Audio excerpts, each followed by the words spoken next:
סטארטינג, אוקיי. מתחילים. הנה. תגיד לי לגבי הסאונד עכשיו שאתה שומע סטריאו לפני שאנחנו מתחילים? כן, אפשר להתחיל. רגע. זה לוקח דקה. להגיד משהו? רגע. אתה שומע אותי? אם אפשר לחזור, אנחנו רוצים להמשיך את ההרצאות. בסדר, עד שהם יחזרו, תגיד אם אתה שומע סטריאו. אתה שומע אותי? שנייה. 1, 2. זה לוקח דקה עד שזה מגיע. אז תגיד עכשיו טסטינג, טסטינג, טסטינג. לא, לא שומע צד אחד. צד אחד. שומע רק צד אחד? צד אחד, כן. אני צריך מיקרופון ביד. זה, כן, זה למצלמה. זה לסטרימינג.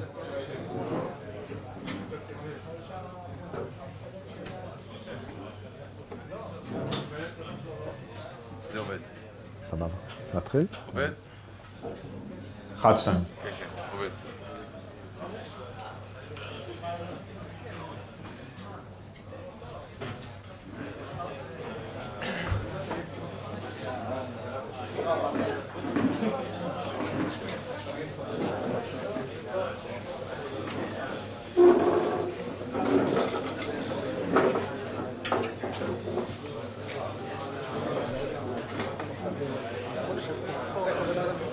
כן, עובד, אתה יכול... להתחיל? Okay. Hi everybody, we want to start. So please take your seat.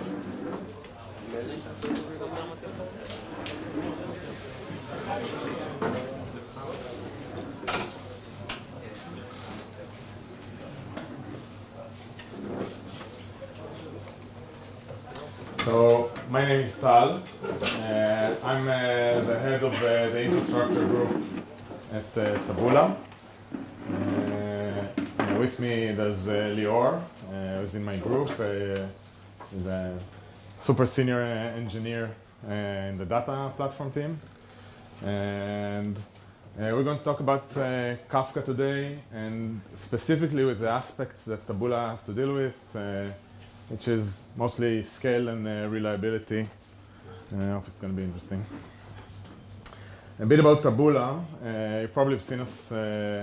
We're the recommendation engine found on most prominent publishers in the world. You read an article in Bloomberg, you scroll down, you see a widget of Taboola. The widget actually is a fully personalized recommendation created for that specific user on that specific page view in real time. And the reason we tailor our recommendations is because we want to make them interesting and we want users also to click on them clearly. We do this via a real-time deep learning engine, and there's a whole set of technologies and data feed around that, and I'm going to talk about part of that today. Just about our scale, you can see our growth since the beginning of 2013 until the end of 2017. It's pretty impressive. Obviously, when we were here, or even here, the technologies and infrastructure we had couldn't take the load of what we need here or here, etc. So we're spending a lot of effort in creating a scalable infrastructure. You can see some of our numbers here. I think some interesting points is unique users. About half of the world population that surf the internet see Taboola recommendations on a regular basis. The amount of recommendations we create is actually bigger than the amount of search requests that Google answers. And again, as I said, every answer to a recommendation request is fully personalized. It's not something we create in advance. And last, 40 terabytes of incoming data per day, which we have to deal with in real time. So not only we have to deal with growth of pages and recommendations, you can see here that there's an order of magnitude more growth in data. And the reason is, first of all, the motivation. The more data we have, the better recommendations we can create. But when we build the infrastructure, we build it in a way that it's easy to extend, and people actually used it to extend it. So yeah, that's the reason you see the difference. When we built the infrastructure, we had a certain set of requirements we had to meet, and some of the requirements are conflicting. So fresh data and fast queries, everybody wants the data as soon as possible and as fresh as possible, with queries returning quickly. But also, it has to be exact. We cannot double count, we cannot miss data, because we use it also for billing. And when we use stuff for billing, there's very little room to play with. Also, we said we wanted to be flexible. As you can see, the data grew so fast, so we probably succeeded in that. And it had to be very scalable. Actually scaled faster than the business, which wasn't easy. In terms of what's our strategy, so yes, using best-of-breed technologies is critical. Kafka is one of them. We'll get to that. But actually, just using technologies or best-of-breed technologies didn't work as is. We basically broke everything we started working with because the scale is simply too big. So part of the things we fixed in those technologies, we have a strategy of, I think most of the things except one technology is open source. So we fixed a lot of things. We also wrote a lot of code around that to deal with boilerplate, with monitoring, with redundancy, etc., reliability. So it's a lot of effort to keep everything working. In terms of principles, how do you build such a scalable system? So let's start with the front end. We, by design, want the system to be up as much as possible, as close to zero downtime as possible, because every second there's a downtime, it costs us a lot of money. So the design says, or the requirement says, when a server goes down, or even a data center goes down, keep working. This is a must. And the way to achieve this is to create a set of front-end servers with a share-nothing philosophy. They do not communicate between each other. We do a full data replication, so every server has full access to the data. Every server is stateless. And we do dynamic load balancing. So that's great on the front end. It does create a huge issue on the back end because it means we get multiple streams of data. We get a lot of out-of-order data by design. I mean, everything is independent. There are a lot of stragglers, I mean, late data coming in, sometimes very late data. In many cases, we have network issues, so there are retries. So data comes in twice. And despite all of this, the requirement is data must be exact. How do we deal with that? The processing, everything is idempotent, meaning if we reprocess data, we never count twice. We just replace it at the target. And we count everything exactly once. And again, data infrastructure has to be fully pluggable, so you can connect to it at any point. So this is a simplistic schematic of our backend processing. Starts with the front-end servers, the recommendations, goes through Kafka, and then multiple stages. We have a huge deployment of Spark, 15,000 cores processing the data, and then goes into multiple outputs, goes into BigQuery, goes to Vertica, the aggregations, goes into TensorFlow for deep learning in real time, etc. We do real-time joining of the streams, we do real-time cleaning of the data, and everything has to be distributed. So this meetup is about Kafka. So we'll focus on this specific point. We have a lot to say about the other things as well. So later, if you have questions, feel free to ask. So in terms of volume, we create protobufs, about 75 billion protobufs per day. Everything goes through Kafka. And the requirements, again, conflicting. First, we cannot interrupt the recommendation service in any way. Everything has to continue working, even though we have to send a lot of data to the backend. That's one thing. On the other end, we cannot lose data, because when we lose data, we lose money. So how do we do this?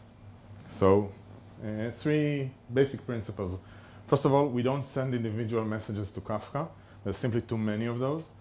And our deployment is across the globe, so we'll get to that a bit later, but there are also mirroring aspects of this. So we do custom message buffering. Everything is being sent asynchronously, so not on the main threads. And we're a Java shop. So what's the biggest issue of Java for online services? It's garbage collection and the pauses it creates and the memory pressure. This is a lot of data, meaning a lot of memory, meaning potentially a lot of garbage collection pauses. So the strategy we took here is to do everything off heap, meaning zero memory pressure. So those are the details. We start here, where we create protobufs of the events. Of course, multi-threaded. They get sent to what we call the write coordinator. This is in essence a queue, and we're draining it using a single thread. The reason we're doing it is to minimize synchronization. So a thread is listening on the queue. As soon as there is data, it synchronizes and drains the queue with all the messages it has at that moment. And of course, all the time there are many messages. And then it writes it to a buffer. What's this buffer? When the server goes up, it's a one-time operation. We pre-allocate many buffers off heap using something custom we wrote, which is these gzip direct byte buffers, and they're reusable. So we basically hold a pool of buffers off heap to be used. So we drain it, we write it to the buffer, and the buffers get exchanged either when they're full or when 1 second passes, meaning what comes first. So let's say 1 second passes, they get rolled, and writing goes to the next buffer. And you see here complete buffers. We close the gzip stream and then pass it to a Kafka endpoint. The Kafka endpoint, its whole purpose is to write to Kafka using a Kafka producer. And the strategy here is fail fast, meaning we try to write to Kafka. If we fail, we don't retry. And failure can be either some Kafka issue, a network issue, it could be a timeout issue. What we do, we pass it on to a file system fallback handler, which basically writes it to the file system. So we try to write. If it succeeds, great. If not, immediately write it to the file system. That way, it can survive the failure. It also can survive a crash of the VM, a restart, etc., etc. We don't lose data this way. And what this does, it just starts retrying with everything it has on the file system, sends it to the Kafka endpoint, same strategy as I described before. Nominal case, I mean, when everything works, we have 0 files on the file system. This happens in every single server. And we achieve here throughput via minimum synchronization, via no garbage collection, and we also get reliability and no data loss using the technique of writing everything to the file system as soon as there is a failure. So clearly, monitoring is pretty critical. I think the most important metric we're tracking is the amount of messages waiting on the file system. So if it's not 0, there's an issue. Sometimes it happens. And when it happens and immediately goes down, we're probably good. But when it happens and it stays up, we definitely have an issue. And then it translates into an automated PagerDuty, and a human has to intervene in this process. Luckily, it doesn't happen much. When it happens, usually those are major networking issues. And we have strategies around that. We're switching network lines. We hold multiple network lines in redundancy. Other things that are interesting, let me actually show you the graphs. So we track writes per second. We look at dropped writes. The queue that I mentioned is a bounded queue. So if it gets filled, and it should never get filled because it's pretty large, we start dropping messages, not to hurt the recommendation service. We are losing money at that point. Hopefully it will never happen. Definitely tracking this. Once this happens, it's an immediate PagerDuty. And here you can see messages waiting on the file system. So an increase, an immediate decrease. This is not an issue. It can happen from time to time. Yes? Why don't you write it to disk if the buffer gets full? Sorry? Why don't you write it to disk? We are writing. No, if the buffer gets full, you say you drop messages, right? Yes, but at that point, it means there's a catastrophic failure at the entire chain. It should never happen. We hold so much redundant memory. Like at a given point in time, we hold gigabytes of empty memory waiting to be used.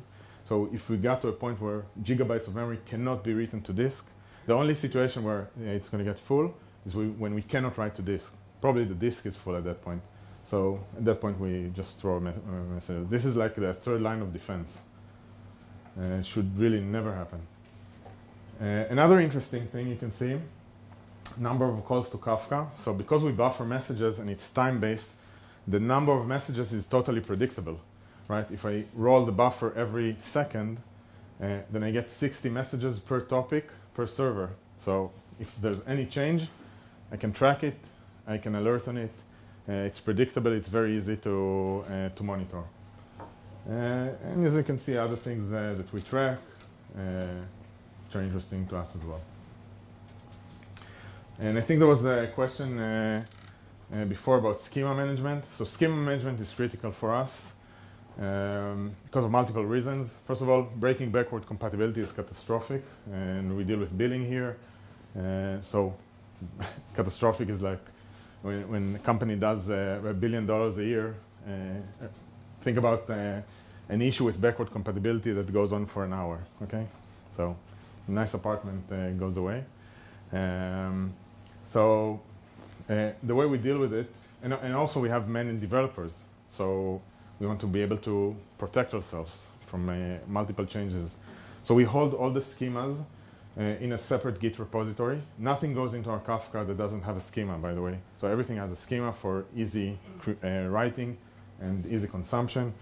We have the separate Git repository. It has its own application lifecycle management, meaning you cannot change the schema without a pull request, without a code review and approval of the code review, like every other code change process in Taboola, by the way. It's not unique. And once you submit it and it gets approved to that repository, then you can start using it in your development branch, in your feature branch, and deploy to production at the end of things, etc. The ALM includes automated testing for backward and forward compatibility, so it's not just humans reviewing it.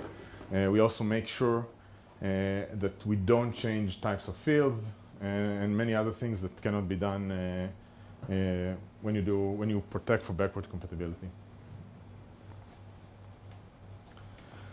So just about, I want to talk about the evolution of what we did here.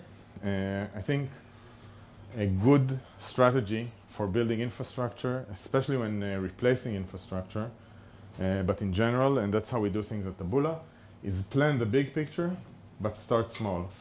So the way we started is we implemented what I showed you on the front-end servers, and we had a single backend cluster of Kafka at the backend in Israel, and we deployed the entire pipe to all our front-end servers, and we made it work. Once we made it work, we were ready for phase 2.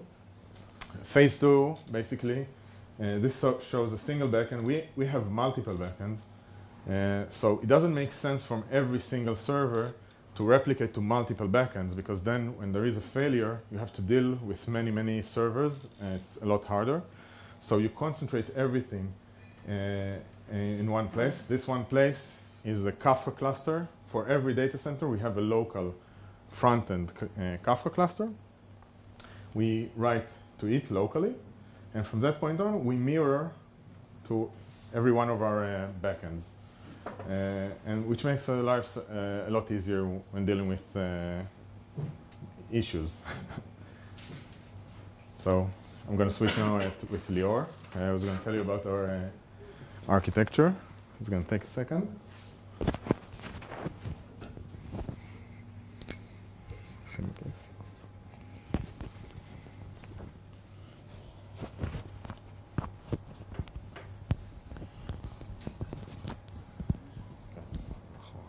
Okay. Okay, so hi guys. So as Tal said, we have multiple data centers. From the data centers, as you can see, we have 3 in the US, 1 in Israel, 1 in Hong Kong, and my favorite in Amsterdam.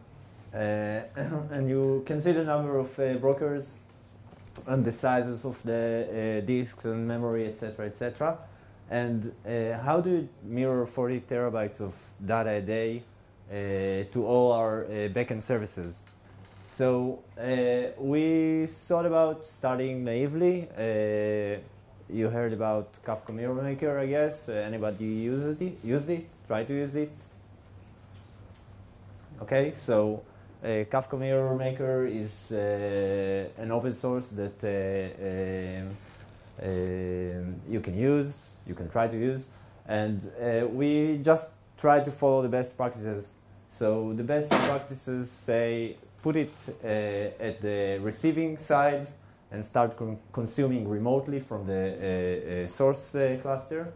And obviously with 40 terabyte a day, there's a throughput issue. Like the internet is kind of a magic, you know, all this routing of packets and packet loss, and you call your IT guy and he says, okay, I'll switch ISP, and then things sort out. But obviously there's a problem, and I'll try to explain it now.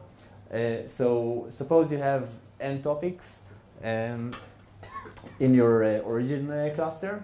Each topic obviously has several partitions, and you need to consume these topic partitions with Kafka Mirrormaker.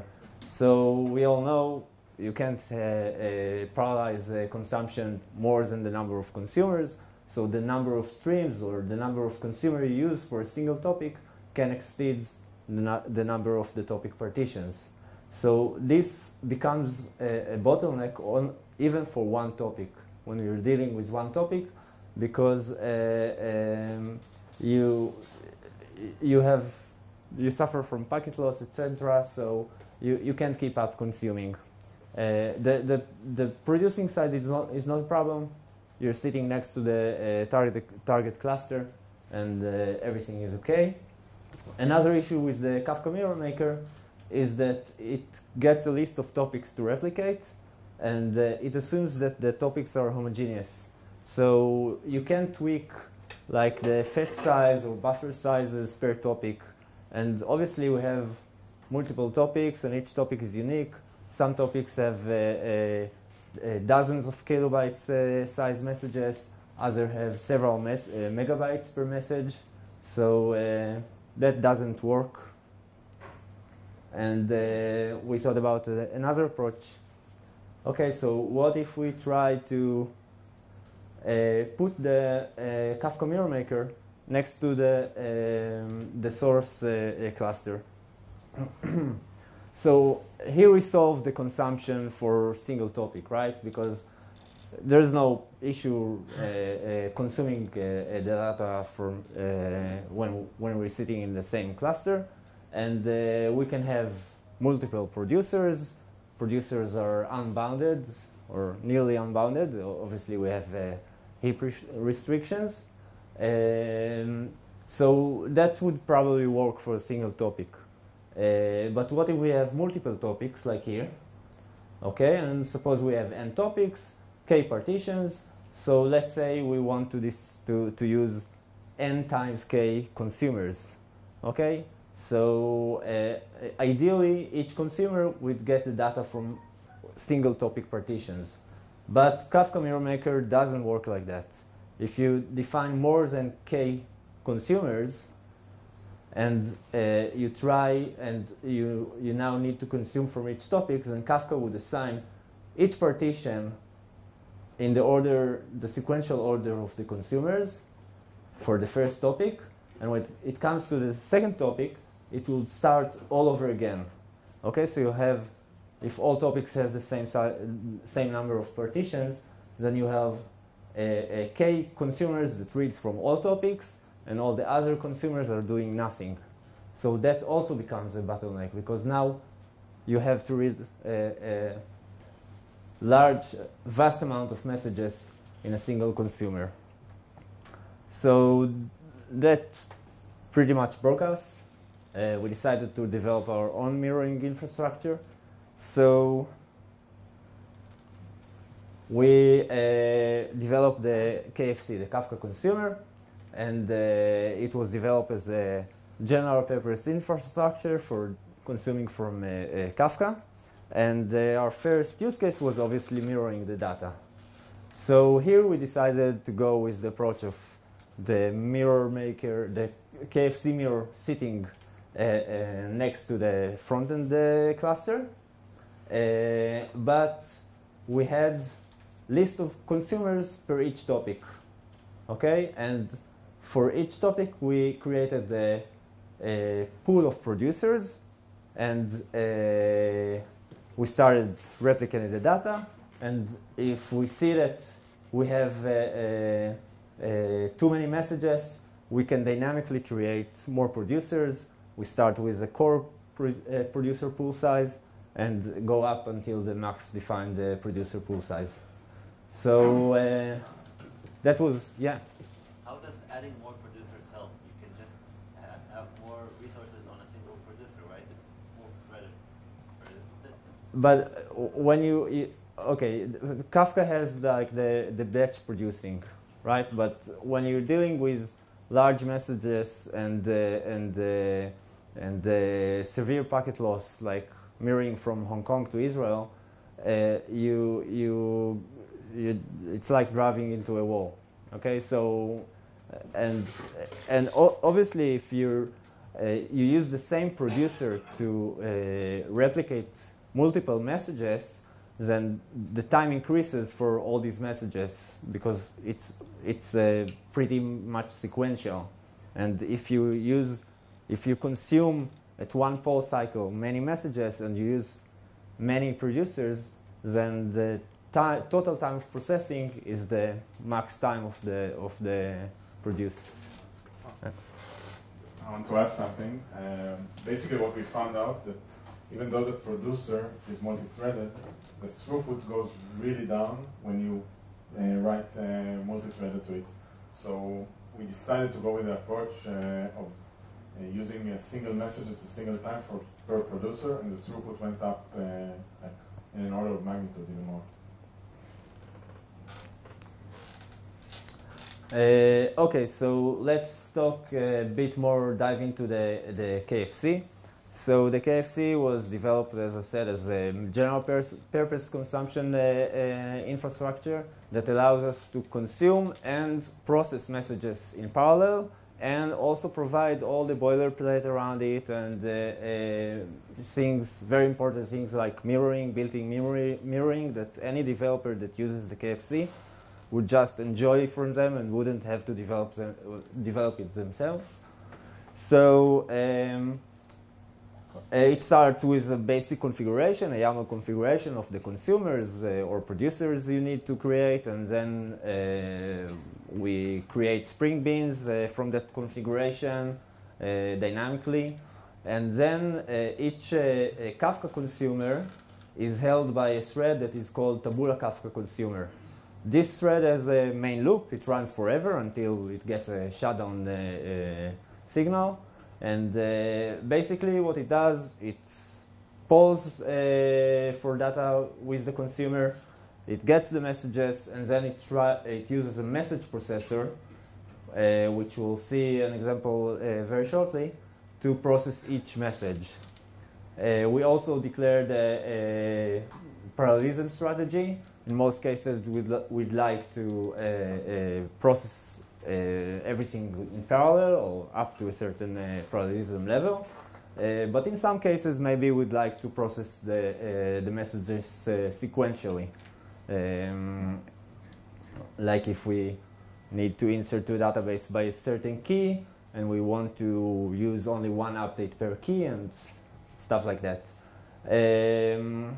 Also, we have a commit strategy to decide when do we commit to Kafka, whether it's after each poll or not.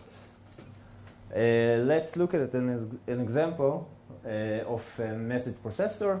obviously we'll talk about the mirroring message processor, which is our theme for this lecture. Okay, so the mirroring message, the message processor, all you have to do is implement the accept method. It gets the consumer record and a countdown latch. Now the countdown latch is just the way for us to know that we handled all messages. So if the Taboola Kafka consumer used the Kafka consumer and got 10 messages, then it creates a countdown latch of 10. And for each message that it succeeds processing, it just invokes the countdown, and then the Taboola Kafka consumer waits on this countdown latch, and it can commit and go to the next poll cycle. And then the implementation is fairly simple. We just create a producer record. We get a producer from the pool, okay, and we send the producer record and provide a callback. The callback is mainly for handling errors. What if we couldn't send it to Kafka because of network issues or timeout or whatever? We also decided to use the callback factory, to use the producer callback for extra monitoring that we want to add each time that we fail. So we didn't use the built-in retry mechanism of Kafka. We just implemented the retry ourselves. Okay. So this is actually the implementation of the callback itself. We called it the diligent producer callback because it gets the work done. It receives the record metadata, an exception if such occurred, and then if we got an exception, we just update the metrics and use a callback handler that uses just an executor service to submit the send again with the same producer and the same producer record and pass itself as a callback. Okay, so this can happen over and over again, and since we're using executor service, we avoid the stack overflow. And once everything goes okay, we just mark that we successfully sent the message, update some metrics, and go on with our lives. Okay, so monitoring. Monitoring obviously is a key element in every Taboola service. And mainly we wanted to enjoy all the metrics that Kafka has to offer us, but Kafka has their own metric API, and we use CodaHail, and all our monitoring systems are built on this, metric tank, actuator endpoints, etc., etc. So the first thing we did is just register for every consumer or producer the metrics as a gauge in CodaHail. This is automatic by the infrastructure. And then we have two very important metrics that are used for alerts for every KFC service. So the first alert, as you can see, in this graph, is the poll cycle. Now, we want to assure that within a certain period of time, poll occurs for every consumer. If it doesn't, it suggests either of two things. Either we're stuck on message processing, or in this case, we can produce to the remote Kafka, or it's stuck on the consumption side, like we can't detect the group coordinator or stuff like that. So here you can see a little hiccup. I don't know if you can see with all this light, but little hiccup in network, which caused an increase in poll cycle. The other important metric that we use is the lag. We can either use the built-in max partition lag that Kafka provides. This is very good to detect throughput issues But sometimes for bursty topics that we create a lot of messages in a very short while, this would be just very flaky, very would produce false positives. So we added another metric about lag based on time of consumption passed from the produce time. Okay, so the delta between produce time of the message and the processing time of it. Okay, so since we introduced the KFC, I think there are like 20 different implementations of KFC in Taboola already. Some of them are listed here. We back up our messages to Google Cloud Storage, and here we tweak the min fetch size because we want to get enough messages and pack them as a single gzip output stream and write a batch of messages as a single put because we pay for every put. First, there are very high costs for backupping the messages. Once we introduced it, costs reduced significantly. Another usage is for our main billing and reporting data pipeline. Basically, what we do is get gzips of protobuf messages. Each message contains thousands or tens of thousands protobufs, and then it has to write it to Cassandra according to primary key. And in order to determine the primary key, we need to read certain fields from the protobuf. We wanted to avoid reading the entire, parsing the entire protobuf, so we developed partial parsing. We read up to a certain point that we get all the data we need, and then we write it to Cassandra. And we also use the pushback mechanism. We use the semaphore for amount of permits, so we won't crash Cassandra in case we have like a burst of messages. Another example is using the KFC embedded in other services for event-driven processing, etc., etc. Many other usages. And that's it. Questions? Questions?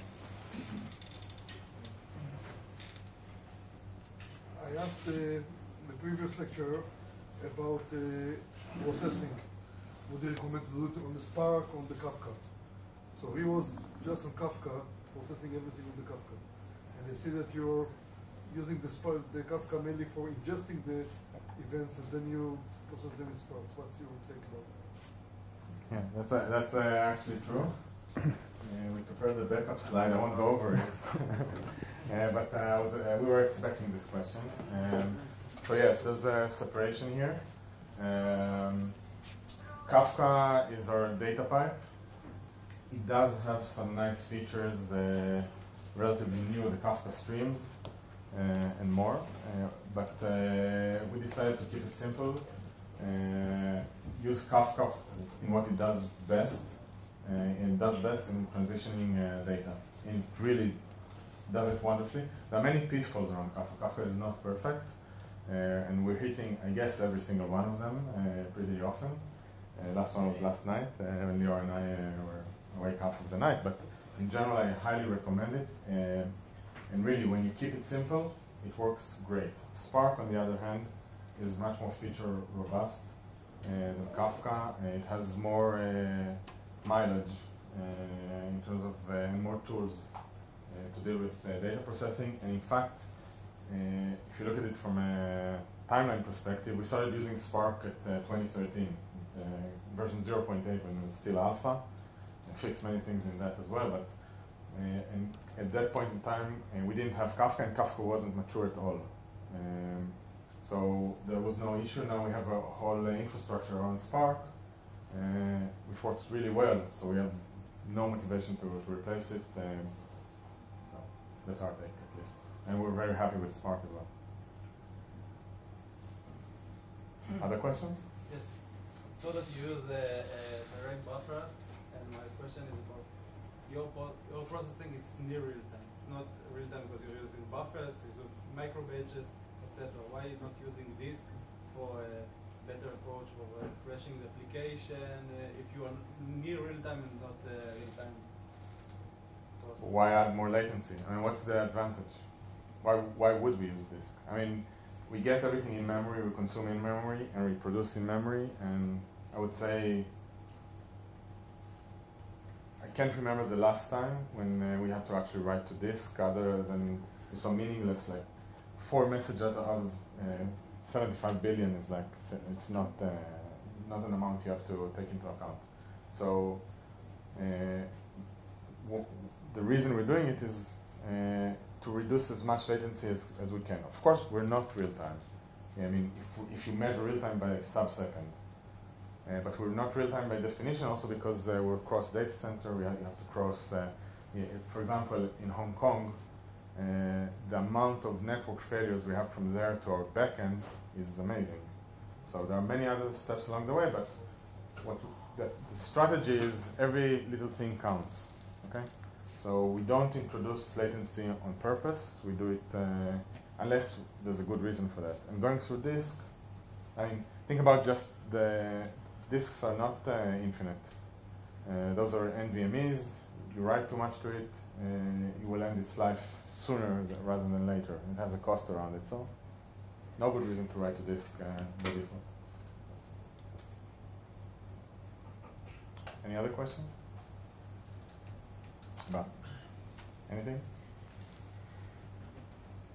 Okay. Thanks. Thank you.